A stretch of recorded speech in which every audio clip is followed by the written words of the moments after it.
convite do pessoal da empresa de vocês aí, solicitaram uma palestra, uma conversa, na verdade, não é bem uma palestra, sobre violência contra a mulher, e o comandante da companhia, o capitão, me passou essa missão.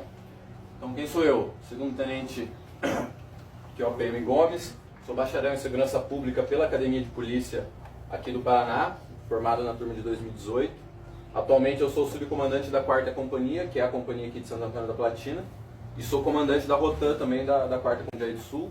O 3º pelotão é Joaquim-Távora com Quatiguá e Guapirama. Não sei se todo mundo, todos os funcionários daqui são daqui de Santo Antônio mesmo, mas se vocês trabalham, moram em alguma dessas cidades, saibam que é a gente que cuida de vocês aí. O 2º batalhão mesmo, a sede do batalhão em Jacarezinho, para quem não me conhece. Tem outras 3 companhias ali, a primeira em Jacarezinho mesmo, cuida de Cambará, Carlópolis, Ribeirão Claro. A 2ª companhia em Venceslau Braz, que cuida desde São José da Boa Vista até Siqueira Campos. E a 3ª companhia em Ibaiti, que cuida ali de Pinhalão, Tomazina, aquelas cidadezinhas de lá também. Ao todo são 22 cidades na nossa área. Beleza? Vim falar sobre violência contra a mulher. Não é um tema que eu sou muito especialista, muito pelo contrário, minha área é outra, mas a gente sabe de tudo um pouco, né? Eu montei uma palestra inicial um pouco mais longa, até com contexto da lei em alguns momentos e tal, mas depois eu dei uma revisada, até mostrei para os policiais da companhia, eles me indicaram até retirar algumas partes, para ser uma conversa mais simples, mais prática. A gente vai debater até alguns conceitos aí, para que seja melhor entendimento das senhoras e dos senhores também, beleza? Então o que é a violência contra a mulher? São várias formas, né? Vai desde o assédio moral, daí tem vários tipos de violência que a gente vai comentar, e o ápice dela é o homicídio contra a mulher, que em alguns casos é considerado feminicídio, certo? Que é um tema bem em vigor aí nos últimos meses e anos aí. Essa questão do feminicídio devido aos casos recentes, né? Vocês lembram de algum caso recente aí que vem na cabeça? Saiu no jornal? Passou ontem, no pediatra, um menininho que morreu.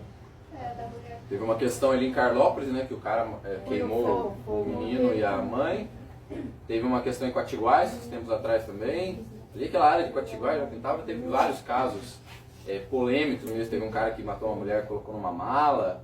Tem vários casos, lá em Guapirama também teve caso. Uma área meio complicada ali, mas direto a gente vê no jornal, e até eu vou mostrar a estatística aqui, alguns dados estatísticos que eu trouxe, vocês vão ver que é uma questão bem séria. Todos esses crimes, então, são violações aos direitos humanos das mulheres, ferindo a integridade física, moral e psicológica. Por que a violência acontece, então?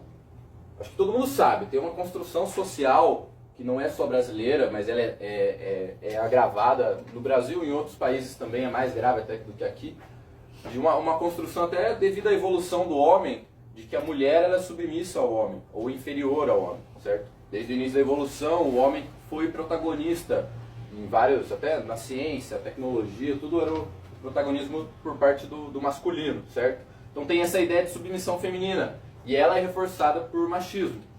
O machismo não parte só dos homens, muitas mulheres, né, devido à sociedade ser machista, a maioria também das mulheres também são machistas. As empresas também são machistas, né? Então, e também outro motivo que ocorre a violência é que em muitos casos tem uma relação de dependência física, emocional principalmente, social e financeira da vítima com o agressor. Esse motivo, na verdade, ele faz com que as agressões continuem, né? E a gente vai discutir isso mais pra frente. Quais as consequências das violências? Normalmente a pessoa se inicia já se a violência iniciar desde quando a mulher é criança, ela já cresce traumatizada, já é de fácil percepção que a pessoa sofreu algum tipo de violência quando era criança, e algumas doenças, né? Depressão, ansiedade, transtorno de estresse pós-traumático, até sequelas físicas, né? No próprio caso da Maria da Penha, depois a gente vai comentar ali um pouco da história dela. Ela teve sequela física, ela ficou paraplégica devido a uma agressão do ex-marido dela, e até mesmo o suicídio. Pode gerar o suicídio. Trouxe um pouco de estatística para a gente encarar a realidade. Eu tinha um infográfico mais bonitinho, assim, com imagem e tal, mas não cabia, ia ficar muito pequeno, então trouxe em texto também. O Brasil ele já foi considerado o 7º país com mais feminicídios. A gente pode achar até que é pouco, mas essa pesquisa é de 153 países e a gente está em sétimo. O nosso país é um país que tem democracia, que já tem igualdade de gênero, tem lei que protege as mulheres e tudo, e mesmo assim a gente é considerado o sétimo país com maior número de feminicídio, é um índice bem grave, considerando que tem países que a mulher não pode nem sair com a roupa que ela quiser na rua, né? E aqui que tem tudo isso, a gente ainda tem esse índice. Cada 5 minutos uma mulher é agredida no Brasil, cada uma hora uma mulher é assassinada, 65% dos estupros ocorrem dentro de casa, 78% das mulheres entre 16 e 24 anos já sofreram algum tipo de assédio. Não agressão, assédio, né, que é outro tipo de violência. 65% das pessoas acreditam que a mulher agredida, que continua com o marido, gosta de apanhar. Isso é um dos principais, assim, que diz muito sobre a nossa sociedade, esse dado aqui. Porque assim, muita gente, hoje em dia com a era de rede social, né, muita gente é especialista de Facebook, né? A pessoa dá um monte de opinião baseada em porra nenhuma. Desculpa pelos palavrões, mas... baseado em porra nenhuma mesmo. Ela só acha alguma coisa e sai por aí falando, sem ter teoria, sem ter embasamento sobre o que as pessoas falam. O último dado aqui mostra uma coisa interessante, que vai contra um pouco do que a maioria das pessoas acredita. Um estupro a cada 3 horas, o risco de uma mulher sofrer violência dentro de casa, por algum conhecido dela, é 9 vezes maior do que na rua ou no local de trabalho. 72% dos casos de violência, a vítima reside com o agressor, né, o que comprova o índice acima. 50% afirmam correr risco de morte. Isso aqui, nossa, essa palestra inteira, na verdade, né? Isso aqui é o carro-chefe da Polícia Militar, aí, fora perturbação de sossego, que abre todo dia aos montes. Violência doméstica é o carro-chefe nosso. Todo dia a gente atende. Todo santo dia. Todo santo dia tem aqui em Santo Antônio. E vai ter e vai continuar tendo. Quanto o contexto geral da sociedade não mudar. Não é um caso que a polícia vai resolver ou que o judiciário vai resolver. É um contexto social inteiro que tem que ser transformado. Mas só para vocês entenderem, assim, se fosse uma palestra para os policiais, ia ser completamente diferente, porque eu nem preciso colocar isso aqui. Eles já têm experiência empírica de vida, eles sabem como que é. E o último dado que eu acho bem interessante, coloquei ele até por último por isso, tem uma pesquisa que aponta que 70% das vítimas de agressão e de violência doméstica têm autonomia financeira. Isso daqui vai contra um outro senso comum também, que não está aqui, de que a maioria das pessoas acha que a mulher ela não larga porque ela depende do cara. Que o cara banca ela. Isso é mentira. 70% tem autonomia financeira. Então você pode se perguntar, mas por que ela não larga então? A gente vai discutir para frente. Quais os tipos de agressões? Violência moral. Alguém tem alguma ideia do que é violência moral? Pode me dar um exemplo? Se vocês falem um pouco aí. Xingamento, humilhação. Denegrir a imagem também. Incorre em outros crimes, né? Não existe um crime. Não existe um crime de violência moral, certo? Você abre o Código Penal brasileiro, não existe lá crime, praticar violência moral contra alguém. São outros crimes. Por exemplo, ameaça, esse tipo de coisa.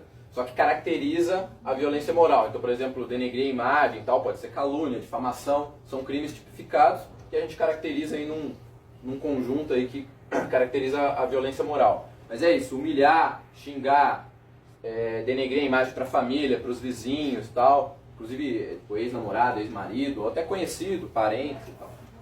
Violência psicológica. Tortura, que fica ameaçando em paz. Ameaça, o que mais? Ficar baixando a autoestima da pessoa é violência psicológica. E principalmente o controle da vida da pessoa, o controle emocional que muitos agressores têm contra a mulher. Não necessariamente esposas e namoradas, pode ser o pai com a filha, por exemplo, dependendo da situação. Que ele controla, devido ao seu papel de homem dentro daquela casa, ele controla emocionalmente a vida daquela pessoa. Ou seja, toda decisão que ela vai tomar, esse tipo de coisa, sempre tem que ser consultada, sempre tem que ser com autorização dele, esse tipo de coisa. E ela se sente dependente psicologicamente do agressor. Violência patrimonial. Eu vou ficar em silêncio para vocês falarem. Alguma coisa. Vamos supor assim, a mulher quer se separar, mas o marido não quer dar nada. Pode ser também, mas principalmente quando o cara vende coisas da esposa, por exemplo, eu lembro de um caso em Guapirama, minha família é de Guapirama, de uma mulher que ganhou num sorteio, tem um mercado lá que todo fim de ano sorteia uma moto lá entre os clientes e tal. E daí a esposa dele ganhou. Daí ele foi lá e vendeu a moto. Não era dele, foi ela que ganhou, certo? E várias coisas. Tem marido que retém o salário da esposa, controla os gastos dela, não só os gastos, mas tudo, né? Todo o dinheiro dela é controlado por ele, esse tipo de coisa. É igual aquele caso do homem que roubou o dinheiro do menino, que ia fazer... ele tinha câncer, seria o pai da criança, roubou todo o dinheiro e gastou em outras coisas que ela tinha conseguido arrecadar para fazer a cirurgia da criança. Caracteriza também violência patrimonial. Como eu disse, não tem o crime de violência patrimonial. Não existe o crime de violência patrimonial. Existem outros crimes, por exemplo, furto, né? Apropriação indébita, várias outras coisas aí. Extorsão, como é que fala? O crime lá que o pessoal dá golpe. Estelionatário, né? Estelionato. Violência sexual, não preciso nem dizer nada, né? Mas é qualquer ato libidinoso, esse tipo de coisa, sem o consentimento da vítima. Violência física, agressão, vai desde um empurrão até uma surra, esse tipo de coisa. E por último, e mais grave, feminicídio, que é o assassinato de mulheres em decorrência dela ser mulher com relação de violência doméstica. O que é essa relação de violência doméstica que eu fico falando? Eu não coloquei aqui para explicar. Mas assim, violência doméstica, ela é caracterizada por várias coisas. A primeira delas é pessoas que convivem na mesma casa.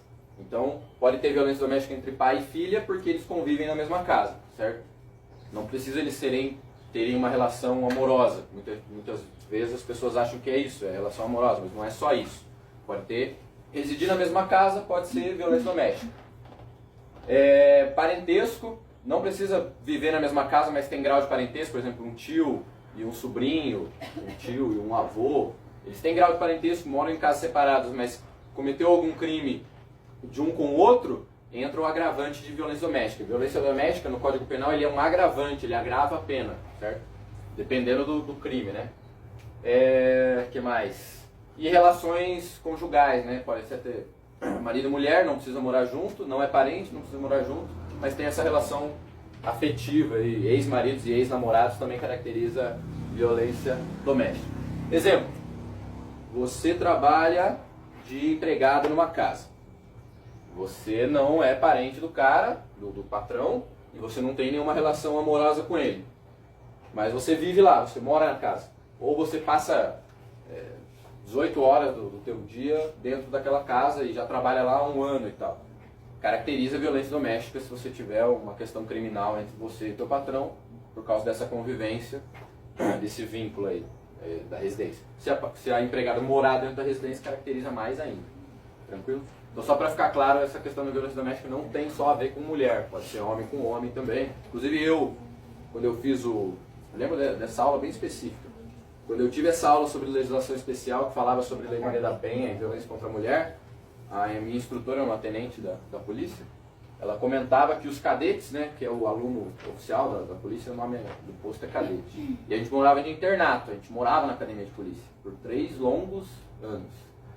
E ela comentava que se tivesse uma questão criminal também entre os cadetes, caracterizaria violência doméstica por a gente residir no mesmo local, mesmo que a gente não tem grau de parentesco nem grau afetivo. Mesmo assim caracterizaria. Por que a vítima não abandona o agressor, então? A gente já viu que não é só a questão financeira, certo? Tem vários fatores. O principal é porque a vítima tem uma ligação afetiva com o agressor. Que nem sempre ele é assim, ele só bate quando ele bebe, ele só bate quando ele está bravo, esse tipo de coisa. Tem uma questão afetiva envolvida. Ela tem medo, muitas vezes tem medo de sofrer uma violência ainda maior, tem vergonha dos vizinhos, dos amigos, da família, tem vergonha de contar para os outros ou de largar do marido. Tem medo de prejudicar o agressor e os filhos, devido à ligação afetiva também, e os filhos mais ainda, né? Não quer que o pai de seus filhos vá preso, se sente culpada ou responsável pela violência que ela sofreu. Ela, dependendo de como a mulher foi criada, devido àquele contexto que eu comentei no início, muitas vezes ela acha que ela é a culpada, que ela que irritou o cara, ela que deu motivo para a agressão. Ela tem a sensação de fracasso e culpa na escolha do parceiro, né? Tem essa questão de que ela não escolheu tem o dedo podre, não escolheu mais certo, sei lá, esse tipo de coisa. Não possui condições financeiras para mudar muito sua vida, como a gente viu, é menos de 30% dos casos, a maioria da porcentagem as mulheres têm independência financeira. Muitas delas, na verdade, bancam o marido, né? Ele não tem dependência financeira, ele é dependente financeiramente dela.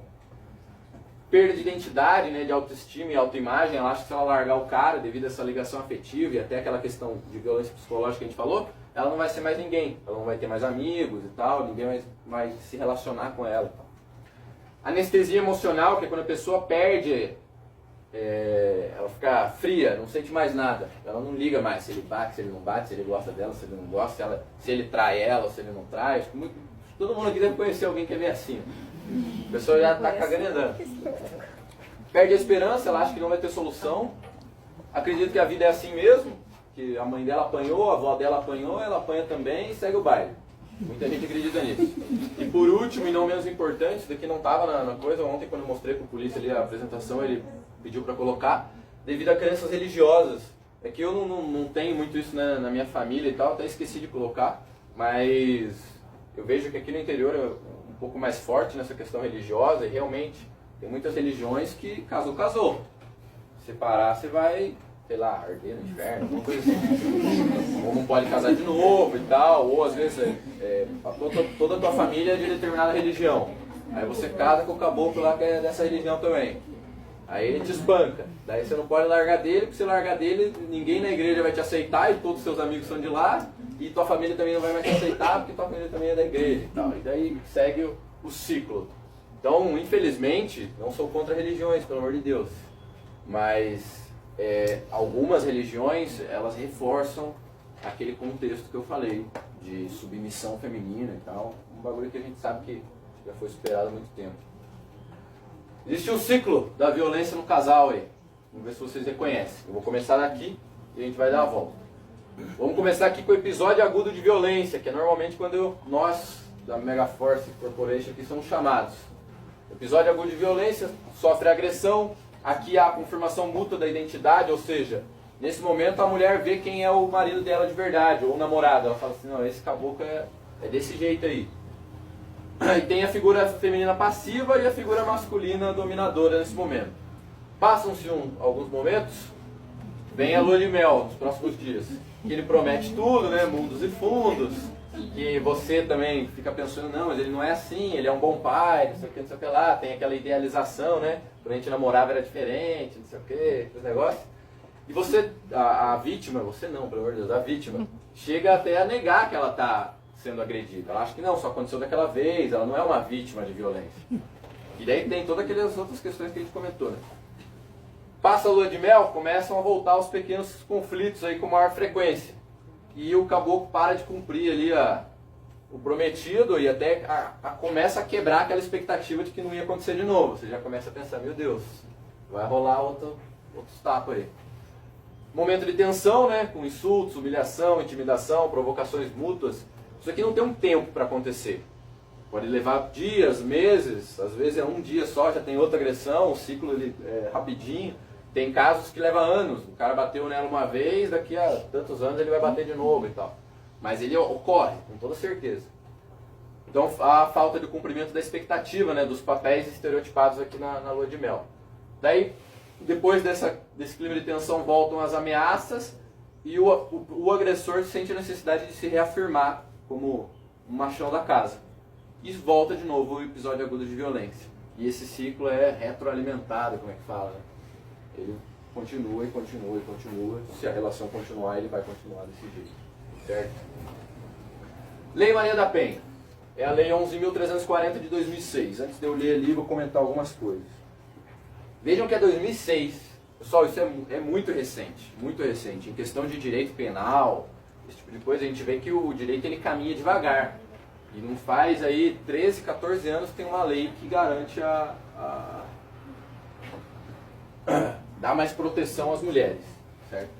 É uma questão muito recente. O que aconteceu? A Maria da Penha, ela sofria agressão do marido dela. Eu não sei exatamente os detalhes, eu já vi um documentário e tudo, até dei uma estudada ontem nesse negócio da história dela, mas vou contar o geralzão. E em determinada agressão, ela ficou paraplégica. E ela buscou ajuda, se separou dele e tal, depois voltaram para a mesma casa de novo e tal. E um dia ela acordou com ele tentando enforcar ela. Ela acordou com ele tentando matar ela e ela conseguiu escapar e tal. E ela entrou na justiça e tal, e isso levou anos. Isso foi na década de 90. Levou anos e anos e anos. Até que o negócio não ia pra frente, ele não foi condenado, tinha toda aquela questão, foi inocentada, ela recorreu e tal. Ela realmente, guerreira, batalhou para que ele fosse condenado e pagasse pelo que ele fez. Uma vez que ela ficou paraplégica e tentou matar ela 2 vezes. Depois disso, que não teve, o Estado não fez absolutamente nada, ela recorreu internacionalmente, existem vários órgãos internacionais de direito, né? A própria ONU tem as organizações dos Estados americanos. Eles condenaram o Estado brasileiro pela omissão, por não ter feito nada. E depois dessa crise aí internacional e tal, que ficou muito feio para o Brasil e tal, foi criada a lei em 2006. O cara foi condenado faltando alguns meses para prescrever o crime dele. Lembrando que o crime de tentativa de homicídio e o de lesão corporal gravíssima, no caso dela, né, que ela ficou paraplégica, leva 20 anos para prescrever. Estava no 20º ano já. E nada tinha acontecido. Nos últimos meses ele foi condenado. Se tivesse passado esses meses, daí não tinha nada que pudesse ser feito. Ele realmente ia ficar livre, não ia acontecer mais nada. E a Lei Maria da Penha é isso. Ela não cria crime. Isso é importante ressaltar. Não existe o pessoal acha que você cometeu o crime da Maria da Penha. Não existe. Os crimes estão no Código Penal brasileiro. A Lei Maria da Penha, ela alterou o Código Penal, agravou alguns crimes, colocou a questão da violência doméstica como agravante e criou várias outras coisas que a gente vai comentar. Mas não existe o crime de Maria da Penha. O crime que você sofre em casa pode ser ameaça, injúria, lesão corporal, com agravante de violência doméstica. E a Lei Maria da Penha, ela veio para dar benefícios, garantir ali a questão das mulheres, certo? Inclusive ela sofreu várias críticas, eu vou comentar também depois quais as críticas que ela sofreu aí. Mas ela garante então a proteção das mulheres contra qualquer tipo de violência. Ela alterou o Código Penal brasileiro, fazendo com que os agressores sejam presos em flagrante, que tenha prisão preventiva decretada, e caso cometam qualquer crime, né, pré-estabelecido ali. A gente vai comentar mais certinho, porque às vezes o pessoal não entende mais ou menos o que é a prisão em flagrante, a prisão preventiva. O que mudou então com a lei? Criaram uns juizados especializados de violência doméstica e familiar contra a mulher. Pergunta, onde é o juizado especializado contra a mulher da nossa comarca? Mas existe mesmo? Aqui? Aqui você não tá? Da nossa comarca, você não é? O juizado ele é dentro do fórum mesmo, senhores. Inclusive, assim, quando as cidades que não têm um prédio específico, funciona tudo dentro do mesmo fórum. É o mesmo juiz que responde pelo criminal, ele responde pelo juizado, por exemplo, tem o juizado criminal, o civil, o da família, tem o especial criminal, o especial civil, né, que é o pessoal chama de pequenas causas e tal. E alguns juízes revezam esses juizados. Então existe um juizado especializado, é dentro do fórum lá mesmo, tranquilo? O que muda de um juizado para outro é um pouco do rito, do processo e tal, tem umas prerrogativas diferentes. Tranquilo? Criaram a possibilidade de detenção do suspeito de agressão. Antigamente, por exemplo, a mulher chega, chama a polícia e fala que tomou um tapa do marido. E o marido está lá na casa e diz que se ela voltar lá, ele vai sentar uma bala nela, vai matar ela. Hoje em dia existe a possibilidade da polícia ir lá, pegar ele, entregar na delegacia e ele ficar detido até o juiz decidir o que vai acontecer com ele, certo? Essa prisão antigamente ela não existia, então ele não podia ficar detido dessa maneira, certo? Hoje em dia existe. Agravou a pena, né? Todas as penas que tem a questão de violência doméstica contra a mulher são agravadas. E possibilidade de existência da denúncia. Isso aqui é interessante. A Lei Maria da Penha, especificamente, ela já trouxe a impossibilidade de existência da denúncia no momento da delegacia. Então, chegou na delegacia, apresentou o que aconteceu, vai ser feito o boletim e vai ser aberto um processo penal, ou seja, vai ser acionado o juiz, o promotor e tal, vai ser aberto um processo penal para apurar o que aconteceu e sentenciar o réu. Não necessariamente... E se a pessoa não comparecer para esclarecer alguma coisa? No juizado ou na delegacia, você disse? Eu acredito que na delegacia. Ela vai estar comparecendo, né? Na delegacia ela vai estar lá. Porque normalmente é ela que chama a polícia. Ou se é um vizinho que chamar, a viatura vai na casa da pessoa e vai conversar com a mulher e tal. Eu vou explicar mais certinho no decorrer, mas enfim. Antigamente, ela podia desistir até na delegacia. Hoje em dia, se a autoridade policial constatar, vai ser aberto processo penal. Daí ela podia desistir no decorrer do processo. No decorrer do processo ela podia retirar a queixa, que o pessoal fala, né? Que é desistir da denúncia. Hoje em dia não pode mais também, nem isso. O que está previsto na Lei Maria da Penha é que ela podia, mas uma decisão do STF diz que ela não pode. É o que a gente chama de ação penal pública incondicionada. Ou seja, o Estado, ele mesmo vai representar, se a mulher não quiser representar. Claro que, no decorrer do processo, na prática, né, isso é teoria, na prática, se a mulher chegar lá na frente do juiz e falar que não foi agredida, que era tudo mentira, que era tudo um equívoco, ele não vai condenar o cara baseado em nada. A não ser que tenha provas, lesão aparente, tenha sido feita uma perícia, tenha vídeo, esse tipo de coisa, daí pode constituir prova, e mesmo que a mulher fale que não foi agredida, o juiz pode condenar o cara, certo? Mas assim, você comentou da mulher não ir no fórum, né? Você é intimado para ir no fórum, se você é uma das partes. Se você não for, você pode ir de maneira até coercitiva. O oficial de justiça te leva lá, na casa ele te leva. Claro que na prática não é sempre assim, né? Mas é possível, que o juiz é a autoridade judiciária. Inclusive, se ele me intimar, eu tenho que ir. Se ele intimar o presidente, tem que ir. Não aconteceu com o Lula, o Sérgio Moro não intimou ele, não teve que ir. Ele era o presidente da República, ele teve que ir do mesmo jeito. Não tem ai meu nego, não. Proibição da aplicação de pena pecuniária ou doação de cesta básica. Sabem o que é pena pecuniária? Multa. Multa, qualquer prestação, qualquer pena em dinheiro, certo? Não é previsto, o cara não pode pagar multa e nem doação de cesta básica. Não se aplica também nesses casos, eu não coloquei aqui porque é meio mais avançado, mas suspensão condicional do processo e transação penal. Isso que eu não coloquei, você fica essa cara assim. A transação penal e a suspensão condicional do processo é um acordo que é feito com um determinado infrator. Então alguns crimes são de menor potencial ofensivo, que a gente fala, que é uma pena bem baixa. Então chega lá na hora, nem tem a ação penal, eles nem abrem a ação penal, eles falam pro cara, ó, não vamos nem discutir, eu te ofereço isso daqui, ó, paga tantas cestas básicas ou faz tantas horas de serviço comunitário, eu nem abro a ação penal. Quer ou não quer? Ah não, eu quero, daí nem abre a ação penal, não fica na ficha do cara. Isso é a suspensão condicional do processo. Claro, tem várias condições para isso acontecer, né? Se a pessoa não quiser? Daí a pessoa fala, não quero, daí abre o processo penal. Aí vai ser julgado, vai ter o julgamento e tal. Tipo, ele aceita tudo, mas depois ele não faz. O juiz tem maneiras dele fiscalizar, né? Vai ter um órgão que fiscaliza, por exemplo, o pessoal que faz serviço comunitário lá fala que está assinando e tal.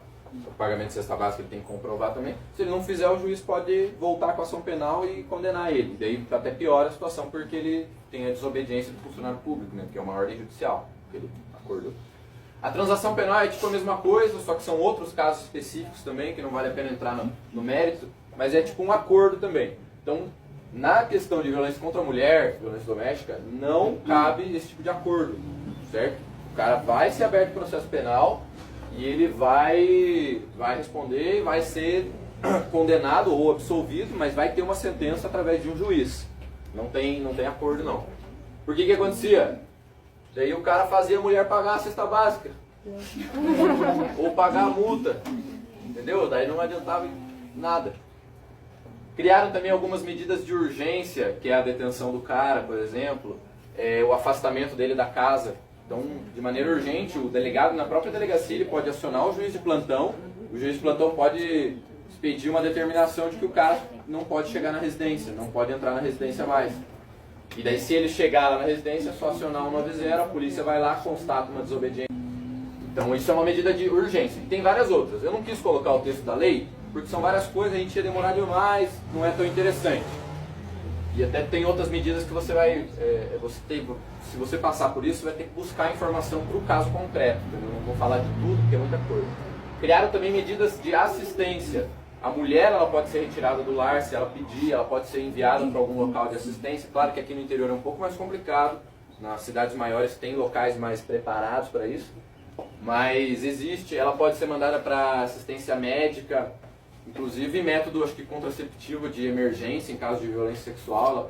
Ela tem essa assistência de remédio e tal, para garantir que ela não vai engravidar devido a uma violência sexual. Tem essas questões aí. Então ele criou uma série de medidas de urgência e de assistência para as mulheres.